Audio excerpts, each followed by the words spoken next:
Hello friends, आज मैं आपको सेंट ऑफ वुमन ये 1992 की मूवी एक्सप्लेन करने वाला हूँ।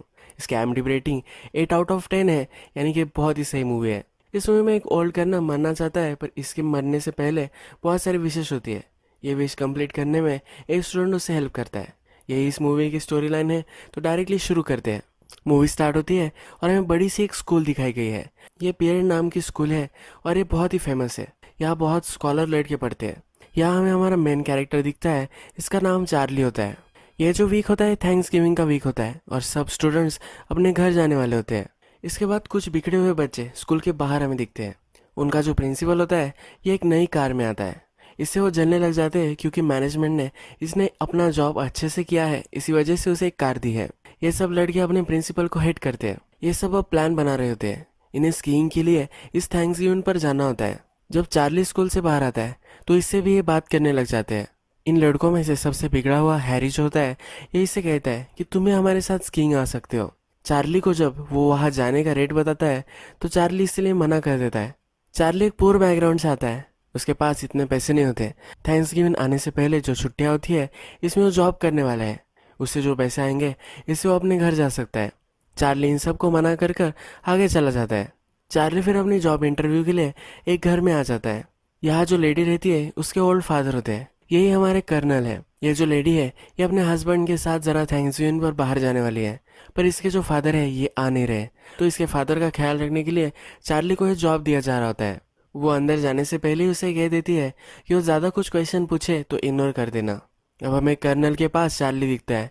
कर्नल जो है ये बहुत ही स्ट्रेट फॉरवर्ड, रूड, वुमनाइजर, इस तरह का कैरेक्टर हमें दिखाया गया है। जो लेडी होती है ये चार्ली को उसने पहले ही बोला होता है कि इसे सर मत बुलाना, पर चार्ली जब घर में जाता है उससे उसका नाम पूछा जाता है तो ये सर बोलता है।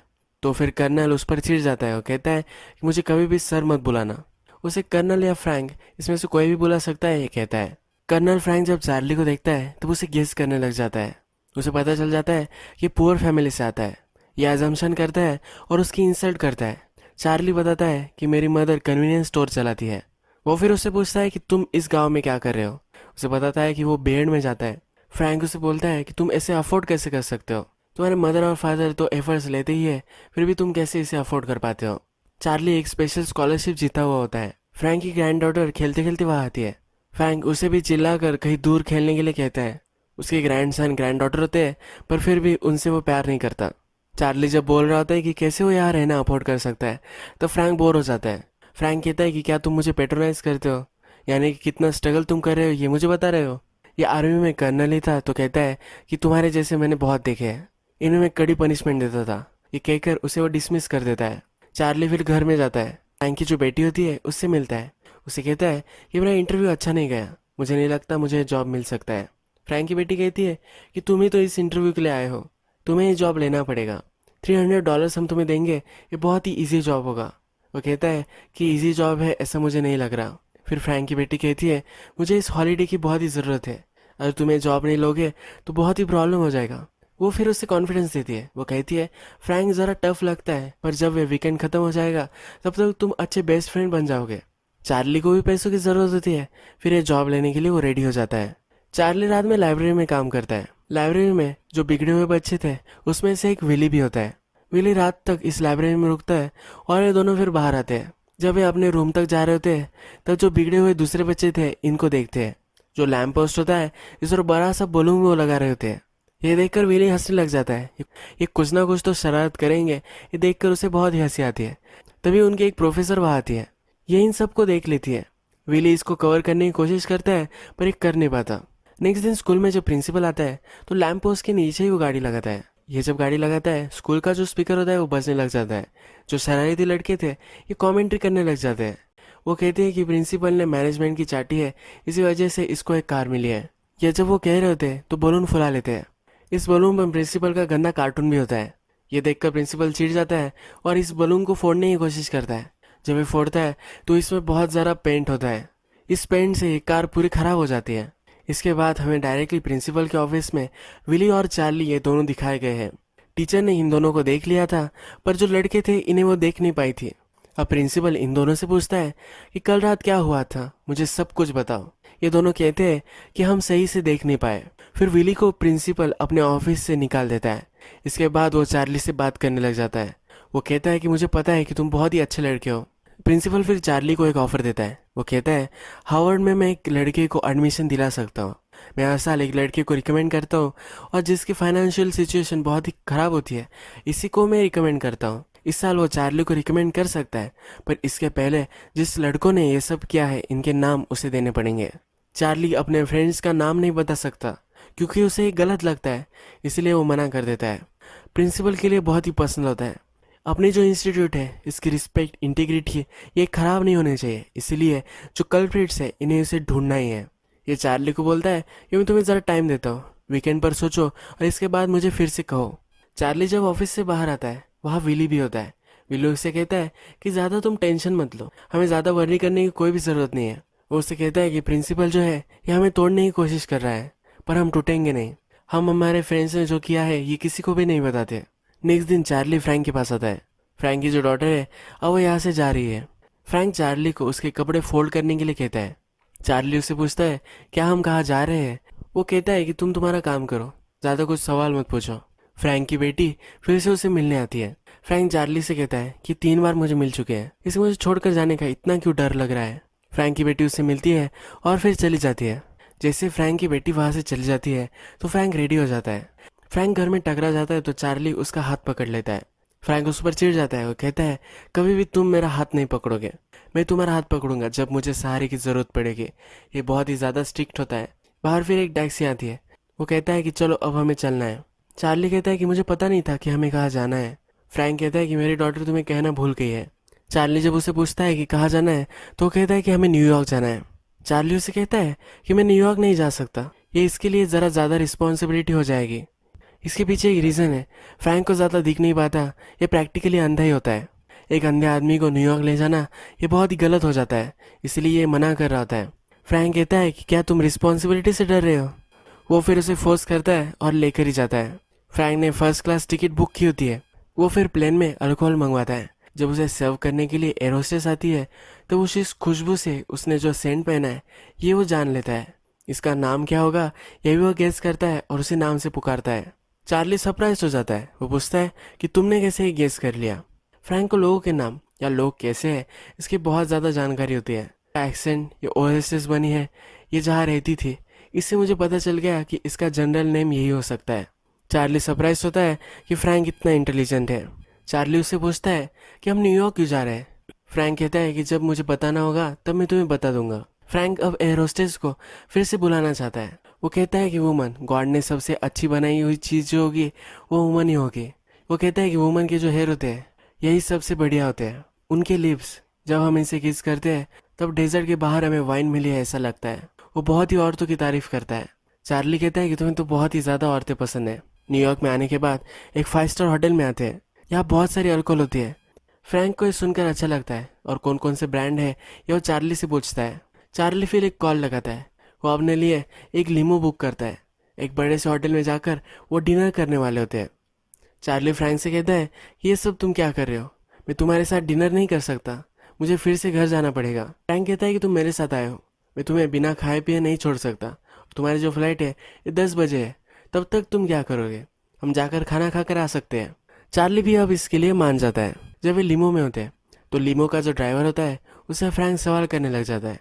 उसे कहता है क्या तुम किसी एस्कॉर्ट्स को जानते हो। ये ड्राइवर कहता है कि मैं भी। तो फ्रैंक कहता है कि मुझे टॉप क्लास एस्कॉर्ट्स चाहिए। ये ड्राइवर कहता है कि मैं कुछ अरेंज कर सकता हूँ। ये जब कार में होते हैं फ्रैंक को लगता है कि चार्ली ज़रा अनकंफर्टेबल है। उससे बोलता है कि कुछ ना कुछ तो तुम सोच रहे हो, मुझे बता दो कि क्या तुम सोच रहे हो। फिर चार्ली उसके स्कूल में जो भी इंसिडेंट हुआ है ये सब उसे बताता है। फ्रैंक उसे पूछता है कि ये जो विली है इसके फादर रिच होंगे। फ्रैंक उसे कहता है कि वो रिच है और तुम पुअर हो, इसमें ज़्यादा सोचने की कोई भी ज़रूरत नहीं है। जब ये होटल में आते हैं तब चार्ली उससे पूछता है कि इतना ज़्यादा बड़ा होटल तुम कैसे अफोर्ड कर सकते हो। फ्रैंक कहता है मेरी जो पेंशन वगैरह थी ये सब मैंने सेव कर रखी है। चार्ली फिर उससे पूछता है कि तुम्हारा प्लान क्या है, तुम क्या करने वाले हो। फ्रैंक कहता है कि मेरी कुछ लिस्ट है जो मैं कंप्लीट करना चाहता हूँ। एक अच्छा सा डिनर में करना चाहता हूँ, इसीलिए ये होटल में आए हैं। इसके ब्रदर के साथ फैमिली थैंक्सगिविंग वो करना चाहता है। एक औरत के साथ तो सोना चाहता है और ये सब हो जाने के बाद वो अपने आप को मार देने वाला है, ये वो चार्ली को बताता है। चार्ली सरप्राइज हो जाता है, उसे धक्का लगता है। उसे बोलता है कि ये तुम क्या बोल रहे हो। फ्रैंक फिर से उसे कहता है कि मैं अपने आप को मार देने वाला हूँ। ये फिर डिनर करते हैं। फ्रैंक फिर चार्ली से कहता है कि तुम्हारी जो फ्लाइट है ये अब मिस हो चुकी है। जो एक्चुअल टाइम था वो 9 बजे का था, पर इसने 10 बजे बोला था। उसे कहता है कि कल मुझे तुम्हारी ज़रूरत पड़ने वाली है, तुम्हें यहाँ रुकना चाहिए। दोस्तों के लिए एक दिन क्या होता है। चार्ली भी मान जाता है। नेक्स्ट दिन जब सुबह होती है तो फ्रैंक अपने के लिए एक सूट सिलवा रहा होता है। जो होटल की टेलर होती है उसे एक सूट वो सिलवा कर दे रही होती है। ये बहुत ही ब्यूटीफुल होती है, तो इसका भी पूरा मजा वो ले रहा होता है। चार्ली को अपने फ्रेंड विली को कॉल करना होता है। जो सिचुएशन है इसके बारे में पूछना होता है। ये प्राइवेट रूम में जाकर बात करना चाहता है, पर फ्रैंक उसे बता देता है कि मेरे रूम में तुम्हें नहीं जाना है, तुम जो भी करोगे इसी रूम में करोगे। फ्रैंक को सुनना होता है कि क्या बातचीत चल रही है। जब चार्ली विली को कॉल करता है तो विली कहता है कि हमें अभी कुछ भी करना नहीं है, जो भी है वैसे ही चलने दो, हम इसे इग्नोर करने वाले हैं। जब ये कॉल खत्म हो जाता है तो फ्रैंक चार्ली से कहता है कि तुम पुअर हो और वो रिच है। वो रिच का कुछ भी बिगाड़ नहीं सकते, पर तुम्हारा बहुत कुछ बिगाड़ सकते हैं। जो इन्हें पता करना है ये पता कर कर ही रहेंगे, और तुम्हें इन्हें बता देना चाहिए। ये जो तुम्हारा फ्रेंड विली है इसके फादर को कुछ ना कुछ तो पता ही चल जाएगा, और इसके बाद विली ही सब कुछ बता देगा। इसमें तुम्हारा ही सबसे ज़्यादा नुकसान हो जाएगा। आज थैंक्सगिविंग है तो फ्रैंक का जो ब्रदर है उसके घर पर फ्रैंक और चार्ली आते हैं। जब वो यहाँ पहुँचते हैं तो किसी को भी खुशी नहीं होती। फ्रैंक की जो नेफ्यू होती है, नेफ्यू की वाइफ होती है, ये भी वहाँ होते हैं, पर इनको भी उनके नाम से वो नहीं पहचानता। फ्रैंक का ब्रदर चार्ली से पूछता है कि तुम कौन हो। वो कह देता है कि वो इसकी केयर करने के लिए यहाँ आया हुआ है। फ्रैंक सुसाइड करने वाला था, इसलिए फ्रैंक के ब्रदर को ये कहता है कि ये बहुत ही लोनली है। फ्रैंक का ब्रदर कहता है कि तुम तो अपने घर लेकर जाते, मेरे घर क्यों इसे लेकर आए हो। ये फ्रैंक सुन लेता है। फ्रैंक और उसके ब्रदर की फैमिली ये सब अब लंच करने के लिए बैठ जाते हैं। लंच टेबल पर फ्रैंक की जो वॉर स्टोरीज होती है ये वो सबको सुनाने लग जाता है। फ्रैंक का जो नेफ्यू होता है ये फ्रैंक को बहुत ही हेट करता है। ये उसे कहता है कि तुम तुम्हारी फैमिली को भी नहीं जानते, हम कौन है, हमारा नाम क्या है, ये भी तुम्हें नहीं पता है। फ्रैंक अपने नेफ्यू के इंसल्ट करने के लिए कहता है कि तुम्हारी जो वाइफ है ये अनसेटिस्फाइड है, तुम इसका अच्छे से ख्याल रखो। नेफ्यू फिर चिढ़ जाता है कि तुम बहुत ही इनरिस्पॉन्सिबल हो। फ्रैंक ने अपनी आईसाइट कैसे लॉस की है वो चार्ली को बताता है। ये कहता है कि आर्मी में था, पर इसकी सुपीरियर्स से किसी से भी अच्छे से नहीं बनती थी, इसी वजह से इसका कभी प्रमोशन नहीं हो पाया।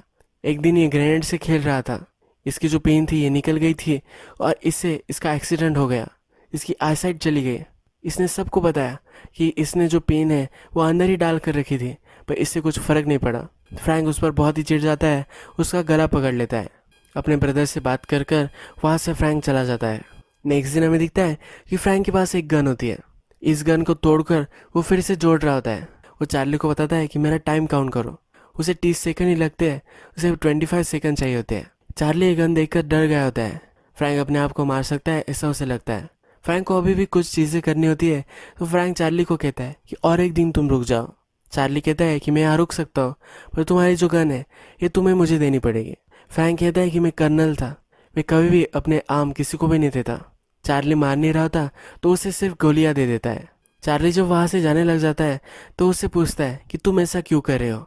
चार्ली कहता है कि ये गलत है, सही गलत में फ़र्क मैं जानता हूँ। फ्रैंक कहता है कि ऐसी कुछ भी चीज़ नहीं होती, तुम्हें जो करना है तुम वो कर सकते हो। फ्रैंक इस पर बिलीव नहीं करता। फ्रैंक और चार्ली सिटी में घूमते हैं। फ्रैंक शेविंग वगैरह करता है। जब वे रास्ते से चल रहे होते हैं तो फ्रैंक उससे पूछता है कि और भी तुम्हें कुछ चीज़ खाई जा रही है, मुझे तुम ये बता दो। चार्ली कहता है कि मुझे ब्राइब दी गई थी, मैं अगर हाँ कह देता तो मैं हार्वर्ड में जा सकता हूँ। फ्रैंक कहता है कि तुम्हें ये ले लेनी चाहिए, तुम्हारा जो फ्रेंड है ये बहुत ही रिच है, उसके फादर उसे वहाँ डाल सकते हैं, पर तुम्हें कोई भी हेल्प नहीं करने वाला। तुम्हें चांस मिल रहा है तो तुम्हें ये ले लेना चाहिए। चार्ली उससे कहता है कि मैं नहीं करने वाला। फ्रैंक उससे पूछता है क्यों नहीं करने वाले। चार्ली कहता है कि ये गलत है, मेरे फ्रेंड्स के बारे में ऐसा मैं नहीं बता सकता। फ्रैंक कहता है कि अगर तुम ऐसा सोच रहे होगे तो इस वर्ल्ड में तुम्हें बहुत ज़्यादा तकलीफ होने वाली है। ये दोनों फिर डिनर करने के लिए और एक बड़े से होटल में आ जाते हैं। वहाँ फ्रैंक को एक स्मेल आती है। वो पूछता है कि ये स्मेल कहाँ से आ रही है। एक लड़की बैठी हुई होती है। चार्ली इसकी लोकेशन उसे बताता है। फिर फ्रैंक उठ जाता है और इस लड़की के पास जाकर वो दोनों बैठ जाते हैं। ये अकेली होती है और फ्रैंक को लगता है कि इसे कंपनी की ज़रूरत है। जब वो उससे पूछता है तो ये लड़की कहती है कि मेरा जो बॉयफ्रेंड है ये अभी अभी आने वाला है। फ्रैंक कहता है कि तब तक हम तुम्हें कंपनी दे सकते हैं। फ्रैंक उससे पूछता है कि यार डांस चल रहा है, तुम क्यों डांस नहीं कर रहे। वो कहती है कि मेरा जो बॉयफ्रेंड है उसे डांस करना नहीं अच्छा लगता। फ्रैंक कहता है कि तुम मेरे साथ डांस कर सकते हो। वो ज़रा हेसिटेट कर रही होती है। फ्रैंक फिर उसे कॉन्फिडेंस देता है और ये दोनों डांस करने लग जाते हैं। ये दोनों बहुत ही एंजॉयबल डांस करते हैं और फिर से टेबल पर आकर बैठ जाते हैं। इस लड़की का फिर बॉयफ्रेंड वहाँ आता है और इन दोनों को सिटी में जाना होता है। इन दोनों का जो बिल होता है ये फ्रैंक इंसिस्ट करता है कि वो पे कर दे। फ्रैंक और चार्ली रात में अपनी नीमो में एक जगह आते हैं। एक होटल होता है। फ्रैंक ने अपने ड्राइवर को बोला था कि उसे एस्कॉर्ट की ज़रूरत है। ये इसके पास अब आ चुका है। चार्ली गाड़ी में रुकता है और फ्रैंक इस औरत के साथ सोने के लिए जाता है। फ्रैंक जब गाड़ी में से अपने फ्रेंड को कॉल लगाता है तो उसे पता चलता है कि विली ने अपने फादर को बता दिया है। वो अपने फादर को नहीं बताने वाला था। जैसे फ्रैंक ने कहा था वैसे ही सब कुछ हो रहा है। जब रात हो जाती है तो फ्रैंक वापस आ जाता है और ये होटल में आ जाते हैं। नेक्स्ट दिन सुबह जब होती है तो फ्रैंक बहुत ही थक चुका होता है। उसे कुछ भी करने का मन नहीं कर रहा होता। चार्ली को लगता है कि अब ये सुसाइड कर सकता है, इसीलिए उसे चीयरअप करने की कोशिश करता है। वो कहता है कि हम न्यूयॉर्क में हैं, कुछ करते हैं, कहीं हम जा सकते हैं, ड्राइव के लिए हम जा सकते हैं। जब फ्रैंक ड्राइव का नाम सुनता है तब उसे फिर से उम्मीद आ जाती है। फ्रैंक को दुनिया में दो ही चीज़ें अच्छी लगती है, एक ही वुमन और दूसरी फरारी। इसे फरारी ड्राइव करने की बहुत ही इच्छा होती है। ये दोनों फिर फरारी के शॉप में आ जाते हैं। ये गाड़ी लेकर टेस्ट ड्राइव करना चाहते हैं, पर जो सेल्समैन होता है ये उन्हें मना कर देता है। वो कहता है कि ये बहुत ही ज़्यादा कॉस्टली है, अगर इसको कुछ हो गया तो हम इसे अफोर्ड नहीं कर पाएंगे। फ्रैंक बहुत ही पर्सपेसिव होता है और जो सेल्समैन होता है इसे वो ब्राइब दे देता है, $2000 उसे दे देता है। उसके बाद ये ड्राइव करने के लिए गाड़ी को बाहर लेकर जाते हैं। चार्ली ये गाड़ी बहुत ही स्लोली स्लोली चला रहा होता है। थोड़ी देर बाद एक सुनसान जगह पर वो आ जाते हैं और अब फ्रैंक गाड़ी चलाना चाहता है। फ्रैंक को कुछ दिख नहीं पाता तो चार्ली को बहुत ही डर लग रहा होता है। फ्रैंक को कुछ भी फर्क नहीं पड़ता और इस गाड़ी का जो मशीन है इसको उसे फील करना होता है। वो बहुत ही जोर से गाड़ी चलाता है। ड्रिफ्टिंग भी इस गलियों में वो करता है। एक पुलिस ऑफिसर इनको देख लेता है और पुल ओवर करता है। फ्रैंक जो होता है इससे आई कांटेक्ट नहीं बनाता, जिससे उसे पता ना चल सके कि अंधा है। ये ऑफिसर से सॉरी कहता है। वो कहता है मेरे बेटे को इस कार का स्पीड देखना था, क्या मैं इसे डिसअपॉइंटेड कर देता? ऑफिसर कहता है कि हाँ, ऐसे तुम्हें करना चाहिए। फिर ऑफिसर इसे छोड़ देने वाला होता है क्योंकि ये कर्नल है, ये उसका रिस्पेक्ट करता है। ये टेस्ट ड्राइव हो जाने के बाद फ्रैंक बहुत ही थक जाता है। चार्ली फिर उसे होटल में लेकर आता है। चार्ली को वो कहता है कि मुझे सिगार चाहिए। ये सिगार लाने के लिए एक बहुत ही दूर के स्टोर पर उसे वो भेज रहा होता है। चार्ली जब नीचे जाता है तब उसे पता चलता है कि कुछ ना कुछ तो गड़बड़ है। वो फिर से होटल रूम में आ जाता है। जब वो रूम में देखता है तो कर्नल ने अपने जो यूनिफॉर्म है वो पहन ली है। उसके पास गन है, उसमें बुलेट्स है और वो अब खुदकुशी करने वाला है। चार्ली उसे रोकता है। वो कहता है कि मैं तुम्हें ये करने नहीं दे सकता। कर्नल कहता है कि मैं करने वाला हूँ, तुम मुझे रोक नहीं सकते। अगर तुम यहाँ रुके तो मैं तुम्हें भी मार दूंगा और अपने आप को भी मार दूंगा। चार्ली उससे कहता है कि प्लीज़ ये गन रख दो, तुम पेन में हो। फ्रैंक कहता है कि तुम्हें क्या पता कि पेन क्या होता है। फ्रैंक कहता है कि मैं तुम्हें भी मार दूंगा, वैसे भी तुम्हारी लाइफ ख़त्म हो चुकी है, इसके बाद तुम्हारा करियर ओवर हो जाएगा। जैसे तुम्हारे पेरेंट्स जीते थे वैसे तुम्हें जीना पड़ेगा, क्योंकि तुम अच्छे से स्कूलिंग अफोर्ड नहीं कर पाओगे। चार्ली अभी भी मान नहीं रहा होता।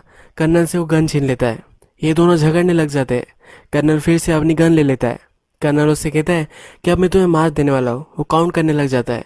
चार्ली कहता है कि वैसे भी मेरी लाइफ ओवर ही है, अभी अभी तो तुमने कहा है। कर्नल फिर कहता है कि मुझे डाउट है कि मुझे करना चाहिए या नहीं, और फिर वो गन रख देता है। फ्रैंक फिर चार्ली से ड्रिंक मांगता है और ये दोनों काउच में बैठ जाते हैं। फ्रैंक कहता है कि इतने साल मैं ये सब जीता रहा, मेरा एक ही गोल था कि मुझे भी एक कंपनी चाहिए थी, जैसे वाइफ होती है उसी तरह से कंपैशनेट उसे कोई चाहिए था। चार्ली कहता है कि तुम अभी भी वो सब पा सकते हो। चार्ली उसे मजाक मजाक में कहता है कि तुम कंपैशनेट हो, तुम इजी हो, तुम्हारे पास रहना बहुत ही फन है, और तुम जब ट्रैवल करते हो तो बहुत ही फन बन जाते हो। फ्रैंक भी ये मजाक में लेता है। फ्रैंक उससे पूछता है क्या तुम मेरी मजाक उड़ा रहे हो? फिर ये दोनों इसमें हंसने लग जाते हैं। अब इनका फिर से घर जाने का टाइम आ जाता है। जब ये कार में होते हैं तब चार्ली को कॉल आता है। उसके जो प्रिंसिपल थे उसने इन्हें कॉल किया होता है। जब ये घर जाएगा तो एक बड़ी सी मीटिंग होने वाली होती है। इसमें ये जो सब इंसिडेंट हुआ है इसके बारे में हियरिंग होने वाली होती है। चार्ली को उसके स्कूल में फ्रैंक छोड़ देता है। जाते हुए उसे कह कर जाता है कि मैं ठीक हूँ, कोई प्रॉब्लम नहीं है। चार्ली का जो फेस है वो फील करता है, वो कैसे दिखता है ये उसे पता करना होता है। जो हियरिंग थी वो अब स्टार्ट हो जाती है। चार्ली यहाँ बैठा हुआ होता है। विली जो था उसके पेरेंट्स भी यहाँ आए हुए हैं। प्रिंसिपल है फिर रूम एड्रेस करने लग जाता है। वो कहता है कि हमारे जो इंस्टीट्यूट है इसकी इंटीग्रिटी का सवाल है, इसीलिए बहुत ही स्ट्रिक्टली ये कमेटी के सामने सब फैक्ट्स डाल रहा होता है। ये फिर विली को प्रेशराइज करता है। वो कहता है कि जो भी सब हुआ था मुझे क्लियर कट बताओ। विली कहता है कि मेरे कॉन्टैक्ट लेंसेज जो थे वो ऑन नहीं थे, मैं कुछ भी बता नहीं सकता। उसे बहुत ज़्यादा प्रेशराइज करने के बाद अपने फ्रेंड्स के नाम वो बता देता है। अब ये चार्ली से क्वेश्चन पूछने वाले होते हैं तभी वहाँ फ्रैंक आ जाता है। ये फ्रैंक से पूछता है कि तुम कौन हो? फ्रैंक कहता है कि इसके पेरेंट यहाँ आ नहीं पाए, मैं उनका अच्छा सा फ्रेंड हूँ, मैं इसके पेरेंट्स के बिहाफ में यहाँ बैठने वाला हूँ। प्रिंसिपल फिर चार्ली से क्वेश्चन पूछता है, तो उससे पूछता है कि तुम्हारी तो आईसाइट सही है, तुम बता सकते हो कि ये 4 लोग थे या नहीं थे। चार्ली कहता है कि मुझे ज़्यादा क्लियर नहीं है, मैं कुछ देख नहीं पाया। उसे फिर से एक चांस देता है पर चार्ली कुछ बताता नहीं। फिर ये जो प्रिंसिपल होता है कमेटी को कहता है कि जो विली था इसने कॉन्टैक्ट लेंसेज नहीं पहने थे, इसे हम कुछ बुलवा नहीं सकते। पर ये जो चार्ली है इसने सब कुछ देखा था, ये बिक चुका है, इसलिए हम इस पर वैल्यू नहीं कर सकते। हमारे इंस्टीट्यूट में हम इसे रहने नहीं दे सकते, इसे हमें एक्सपेल कर देना चाहिए। फ्रैंक फिर यहाँ बोलने लग जाता है। वो कहता है कि तुम ऐसा कैसे कर सकते हो, जो एक्चुअल कल्प्रिट है उन्हें छोड़कर दे रहे हो और इसे तुम सज़ा दे रहे हो। और इसने ऐसा किया भी क्या है, उसके फ्रेंड्स के लिए कवर कर रहा था। इसके पास इंटीग्रिटी है, इसकी इंटीग्रिटी मेंटेन कर रहा था। इसे बोलने के लिए बोलकर तुम इसे स्नीच बना रहे हो। इस इंस्टीट्यूट में तुम सब लोगों को स्नीच बना रहे हो। ऐसे तुम रियल वर्ल्ड में कैसे जी पाओगे? कोई भी तुम्हारे सामने अगर मुश्किल आ जाए तुम इससे डर कर भाग जाओगे। जो चार्ली है इसमें इंटीग्रिटी है और किसी भी चीज़ के सामने ये डर कर भागेगा नहीं। लाइफ में यही ज़्यादा इंपॉर्टेंट है। चार्ली जैसे लड़कों को तुम्हें प्रोटेक्ट करना चाहिए, उसे इंस्टीट्यूट से नहीं निकाल देना चाहिए। एक दिन आएगा जब इंस्टीट्यूट को चार्ली प्राउड बनाएगा। जब फ्रैंक अपनी स्पीच खत्म करता है तो कमेटी भी डिसाइड करती है कि चार्ली को कुछ भी होना नहीं चाहिए। चार्ली और फ्रैंक को बहुत ही खुशी होती है। इस इंस्टीट्यूट में एक टीचर होती है जो भी फ्रैंक की एज की होती है। उसके पास आती है, उसकी प्रेस करती है। फ्रैंक उससे डायरेक्टली पूछ लेता है कि क्या तुम्हारी शादी हो चुकी है। ये कुछ भी नहीं बोलती। ये दोनों एक दूसरे से फ्लर्ट करने लग जाते हैं और ये डेट पर जाने वाले होते हैं। चार्ली फ्रैंक के घर उसे छोड़ने के लिए आता है। जिस लिमो में वो आया था उस लिमो के ड्राइवर को बहुत सारे पैसे वो दे देता है। वो कहता है कि चार्ली और मैं फिर से तुम्हारे साथ सफ़र करेंगे। ड्राइवर भी उसे बहुत सारे पैसे मिले तो बहुत ही खुश होता है। फ्रैंक फिर आगे चलता हुआ हम दिखता है। उसके जो ग्रैंड डॉटर ग्रैंड सन जो होते हैं इनसे वो खेलने लग जाता है। अपनी जो लाइफ है इसे वो अब बेटर बनाना चाहता है। चार्ली भी देखकर खुश होता है और यही मूवी खत्म हो जाती है। फ्रैंक सुसाइडल था, उसकी लाइफ बहुत ही ख़राब हो चुकी थी, पर अपनी लाइफ बदलने के लिए कभी भी लेट नहीं हुआ होता। कभी भी अब अपनी रिलेशनशिप पर काम कर सकते हो और सही से डिसीजंस ले सकते हो। फ्रैंक ने अपनी लाइफ सही करने के लिए पहले कदम तो ले लिए हैं। उसकी जो चार्ली के साथ रिलेशनशिप है यह भी अब इटर्नल हो चुकी है। ये ब्यूटीफुल मूवी एक अच्छे मैसेज के साथ यहाँ खत्म हो जाती है। अगर आपको ये वीडियो अच्छा लगा होगा तो प्लीज़ इस वीडियो को लाइक कर दीजिएगा। मैं बहुत सारी मूवीज़ लेकर आता रहता हूँ, तो प्लीज़ इस चैनल को सब्सक्राइब कर दीजिए और बेल नोटिफिकेशन आइकॉन भी दबा दीजिएगा। हम फिर से मिलेंगे और एक मूवी के साथ। तब तक के लिए थैंक यू और आप अपने आप का ख्याल रखिए।